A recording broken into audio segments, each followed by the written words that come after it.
tu philéo Dieu. Même les Grecs, même qui sont pas, et ceux qui ne sont pas chrétiens là, ils vont rire de toi. Il y a des verbes qu'on n'utilise pas au hasard. Or nous, on les mélange. J'aime le papier, j'aime le chewing-gum. Donc tu aimes Dieu comme chewing-gum. Non, mais écoutez, notre mentalité, ça nous crée des problèmes.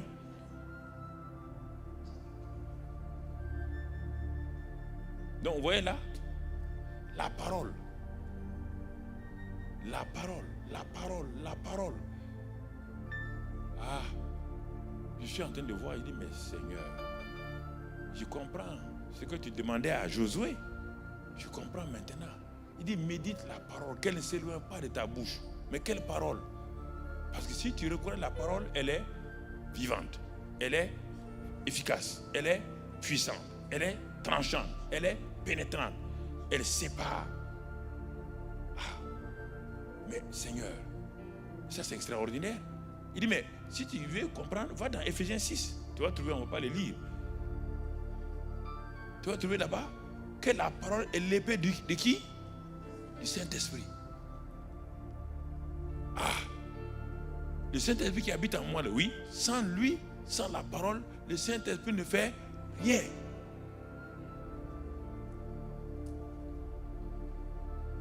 Oh. Il dit, mais si tu ne crois pas, retourne dans Genèse 1, tu vas trouver. Il dit, vous dites que le monde a été créé dans Genèse 1, 2. Le monde n'a pas été créé, le monde était déjà créé. J'étais en train de le refaire. Puisqu'on dit, la terre était informe et... Donc la terre était déjà là, non? Ou bien?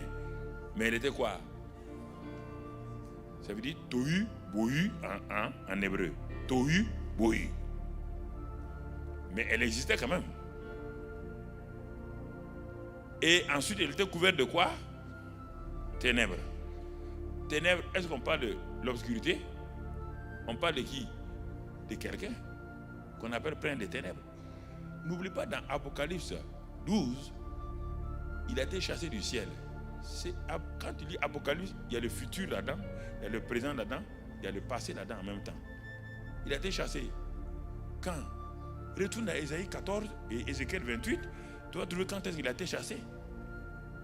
Et tu vas trouver le mot Éden. Ce mot Éden. L'Éden d'Adam est différent de l'Éden de Lucifer. Dieu avait fait un Éden pour Lucifer.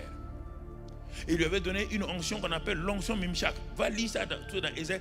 Les gens ne lisent pas. C'est pour qu'ils se laissent troubler par les gens sur les réseaux sociaux. Parce que comme vous ne connaissez pas la Bible, si on dit quelque chose et on dit vous êtes troublé, vous ne connaissez pas la Bible. Que telle personne a dit ça, telle personne a dit ça. Parce que si tu connaissais la Bible, on ne peut pas te tromper. Satan, Lucifer a créé Satan. Dieu a créé qui? Lucifer. Lucifer a fabriqué Satan. Ça veut dire quoi?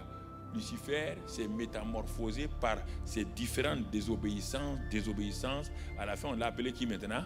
Satan. Dieu n'a pas créé Satan. Il ne faut jamais te faire dire ça. Dieu n'a jamais créé Satan. Dieu a créé Lucifer. Note ça pour aller lire Ésaïe 14 et Ézéchiel 28. Lis tous ces deux passages-là.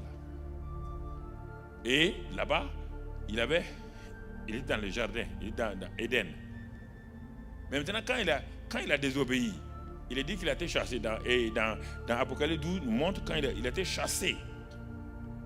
On dit malheur à la terre. Ce n'est pas maintenant. Il est venu prendre en otage ce que Dieu avait créé. Ce n'était pas l'homme qui était là. C'est l'homme qui a été créé tout dernièrement dans les 6000 ans. Pas la terre. Puisque la terre était couverte. Mais il faut... Bon, peut-être il vaut mieux que tu lises. Je fais une parenthèse. Sinon, bon, tu es en train de réfléchir. Et tu auras des mots de tête inutilement. Il faut lire. La terre était informe et vide. Il y avait des ténèbres à la surface de l'abîme. Il y avait des ténèbres et l'Esprit de Dieu se mouvait au-dessus des eaux. Est-ce que Dieu est ténèbre? Alors d'où viennent les ténèbres là? Et il n'y a pas eu d'abord la lumière. Donc de quoi on parle? Quand Dieu dit que la lumière soit là, de quoi il parle? Quand Dieu a dit que la lumière soit, le premier jour là, il y a eu le soleil. Voilà. Quand tu ne lis pas ta Bible, c'est pourquoi. Le soleil, la lune, les étoiles ont apparu quel même jour?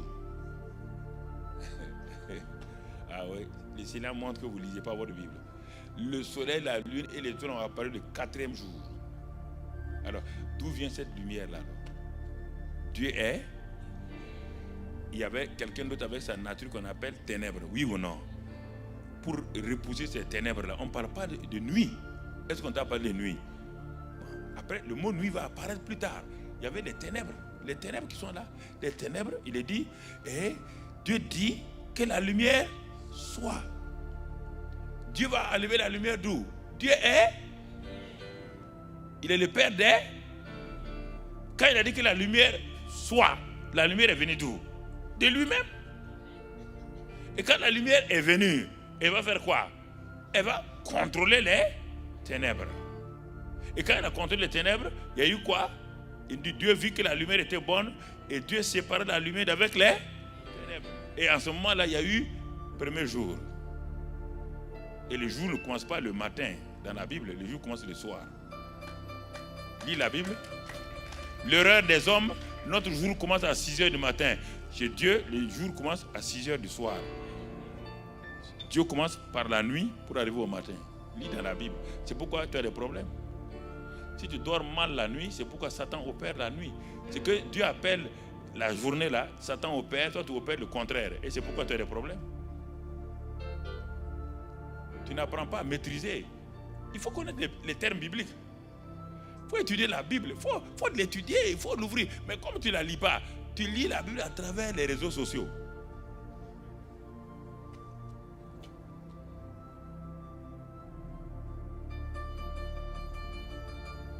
Tu vois? Et ça crée des problèmes aux gens.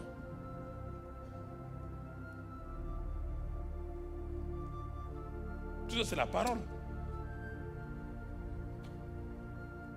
Au fur et à mesure que tu médites tout cela, tu arrives à Hébreux 4 là. Donc la parole est puissante, efficace. C'est très bien. Mais elle fait quoi? Elle produit quoi? Romains 10, 17. Cette parole puissante, efficace, tranchante et tout, elle produit. Elle produit quelque chose. Romains 10, 17. Romains 10, 17.